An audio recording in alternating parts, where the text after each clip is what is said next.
Mengenali sejarah perkembangan ejaan. Sebelum kita masuk ke sejarah, apa sih ejaan itu? Ejaan adalah hal-hal yang mencakup penulisan huruf, penulisan kata, termasuk singkatan, akronim, angka, dan lambang bilangan serta penggunaan tanda baca. Ejaan merupakan suatu hal yang penting di dalam pemakaian bahasa, terutama dalam ragam bahasa tulis. Oleh karena itu, kita memerlukan ejaan untuk membantu memperjelas komunikasi yang disampaikan secara tertulis.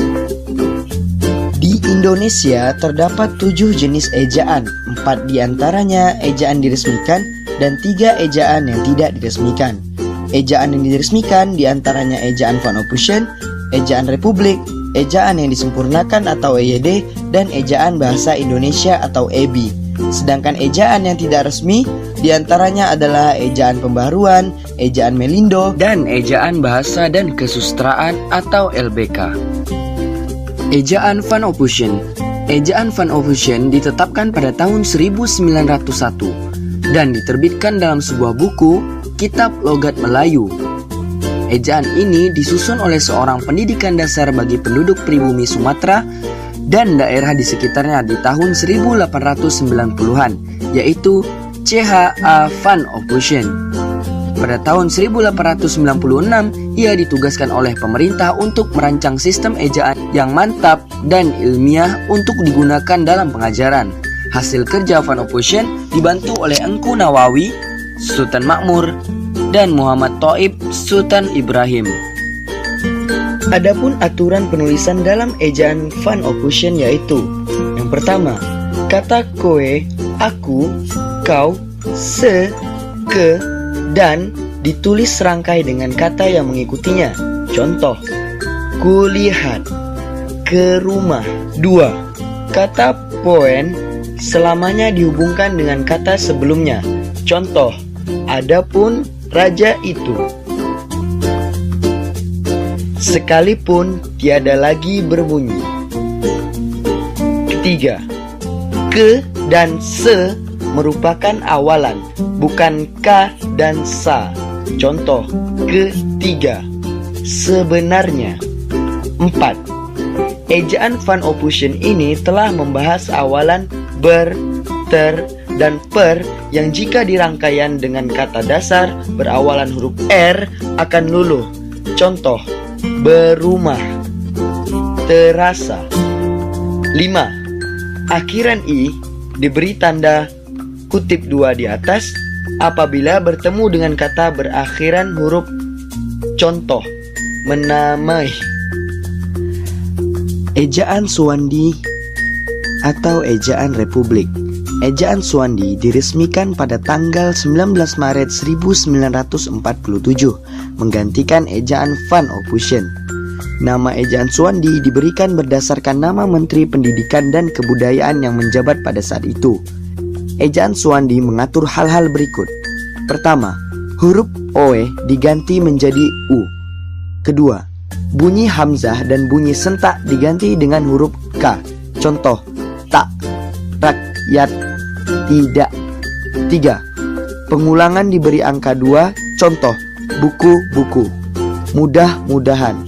4. Kata dasar berhuruf pepet dalam bahasa Jawa boleh dihilangkan. Contoh, perahu menjadi perahu, menteri menjadi menteri, tetapi tidak pada kata berimbuhan an. Misalnya, perangkap tidak menjadi perangkap. Ejaan Bahasa Indonesia yang disempurnakan atau EYD. Ejaan Bahasa Indonesia yang disempurnakan atau EYD diberlakukan sejak 23 Mei 1972. Pada tanggal 16 Agustus 1972, pemerintah Indonesia menetapkan ejaan baru, yaitu ejaan LBK yang telah diperbaiki dan disempurnakan. Kemudian dikenal dengan nama Ejaan Bahasa Indonesia yang disempurnakan. Hal ini disertai dengan penerbitan buku saku berwarna merah putih tahun 1972 dengan judul Ejaan Bahasa Indonesia yang disempurnakan. Untuk melengkapi EYD Pusat Pembinaan dan Pengembangan Bahasa Indonesia, Departemen P dan K menyusun buku pedoman umum ejaan bahasa Indonesia yang disempurnakan berlaku sejak 27 Agustus 1975 dengan SK Menteri P dan K nomor 0196-U/1975. Beberapa perubahan penting pada ejaan yang disempurnakan adalah: 1. Abjad dibaca A, B, C, D, dan seterusnya. Sebelumnya dibaca A, Ba, Ca, Da, dan seterusnya. 2. Kata majemuk ditulis terpisah, seperti kereta api dan kamar tidur, kecuali hubungan unsur-unsurnya erat seperti matahari, peribahasa, dan sebagainya. Sebelum ini, kata majemuk selalu ditulis serangkai. 3. Akronim yang memiliki lebih dari 2 huruf awal tidak memakai tanda titik.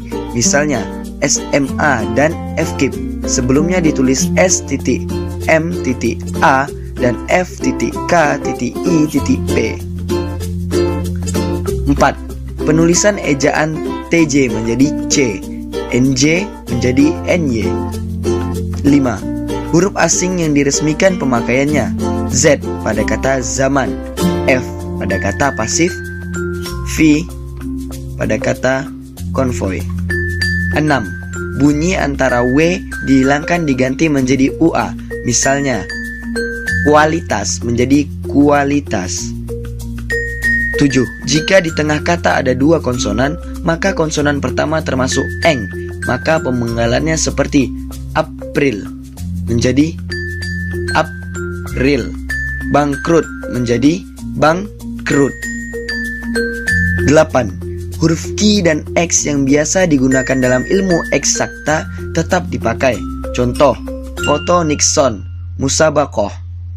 9. Penulisan nama diri, sungai, orang, gunung, jalan, dan sebagainya haruslah disesuaikan dengan ejaan yang disempurnakan, kecuali jika ada pertimbangan khusus dari segi tradisi, hukum, dan sejarah. Kelemahan pepet ini adalah tidak dibedakannya huruf E yang menyatakan pepet maupun tidak, sebab ditulis sama. Ejaan Bahasa Indonesia. Ejaan Bahasa Indonesia atau EBI adalah tata bahasa dalam bahasa Indonesia yang mengatur penggunaan bahasa Indonesia dalam tulisan, mulai dari pemakaian huruf, penulisan kata, penulisan unsur, serapan, serta penggunaan tanda baca. Ejaan Bahasa Indonesia yang berlaku sejak tahun 2015 berdasarkan Peraturan Menteri Pendidikan dan Kebudayaan Republik Indonesia Nomor 50 Tahun 2015 tentang Pedoman Umum Ejaan Bahasa Indonesia. Ejaan ini menggantikan ejaan yang disempurnakan. Ejaan ini menggantikan ejaan yang disempurnakan. Kaedah ejaan bahasa Indonesia yaitu pemakaian huruf abjad yang dipakai dalam bahasa Indonesia terdiri dari 26 huruf, yaitu 21 huruf konsonan dan 5 huruf vokal. Semua huruf dapat digunakan secara umum dalam kata, kecuali huruf Q dan huruf X. Keduanya khusus diperlukan untuk nama dan keperluan ilmu. Di dalam bahasa Indonesia terdapat pengombinasian 2 huruf vokal yang disebut dengan huruf diftong. Pengucapan bunyinya dilakukan secara luncur dan tingginya tidak sama. Dengan kata lain, huruf vokal pertama pembunyiannya tinggi, sedangkan huruf vokal kedua rendah. Huruf diftong dilambangkan dengan AI, AU, dan OI. Ejaan pembaharuan. Ejaan pembaharuan ini direncanakan untuk memperbarui ejaan Suwandi. Ejaan pembaharuan diresmikan pada tahun 1957 oleh Profesor Parijono dan E. Katopo. Namun hasil kerja panitia itu tidak pernah diumumkan secara resmi, sehingga ejaan itu pun belum pernah dilakukan. Ejaan ini mengatur beberapa hal, yaitu yang pertama, diftong atau gabungan vokal. AI, OI, AU ditulis berdasarkan pelafalannya sehingga berubah penulisannya menjadi I, OI, AU. 2. Huruf-huruf yang muncul pada ejaan ini adalah gabungan konsonan. DJ diubah menjadi J, TJ diubah menjadi TS, Eng diubah menjadi N. 3. Pengaturan fenom H dalam fenon H bila letaknya di depan dapat dihilangkan, seperti hutan menjadi utan. Juga dapat dihilangkan bila di antara 2 vokal berbeda. Misalnya kata tahun menjadi tahun atau perahu menjadi perahu. 4. Konsonan rangkap pada akhir kata dihilangkan. Contoh, president menjadi presiden. 5. Partikel pun yang berarti juga dan saja dituliskan terpisah. Contoh, sekalipun, meskipun, sekalipun, satu kali saja. 6. Kata berulang yang memiliki arti tunggal ditulis tanpa tanda hubung.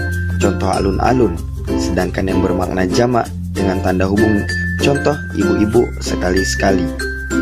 Ejaan Melindo atau Melayu Indonesia.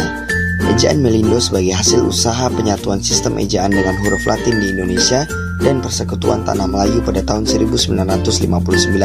Akan tetapi, karena terjadi masalah politik antara Indonesia dan Malaysia selama bertahun-tahun, akhirnya ejaan ini tidak dilaksanakan.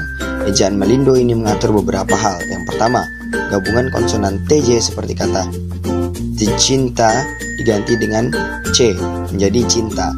2. Gabungan konsonan NJ seperti njonja diganti dengan huruf NC. 3. Ejaan kata yang menggunakan tanda fonem lain dari yang sudah ditetapkan sebagai fonem Melindo dianggap kata asing. Misal, universitas, varia, vokal. Ejaan baru atau ejaan LBK. Lembaga Bahasa dan Kesusastraan atau LBK sekarang bernama Pusat Bahasa atau ejaan. Lembaga Bahasa dan Kesusastraan atau LBK sekarang bernama Pusat Bahasa. Ejaan LBK sebagai pengembangan ejaan Melindo yang tidak ada kepastian. Pada ejaan ini sudah banyak perubahan ejaan yang disempurnakan.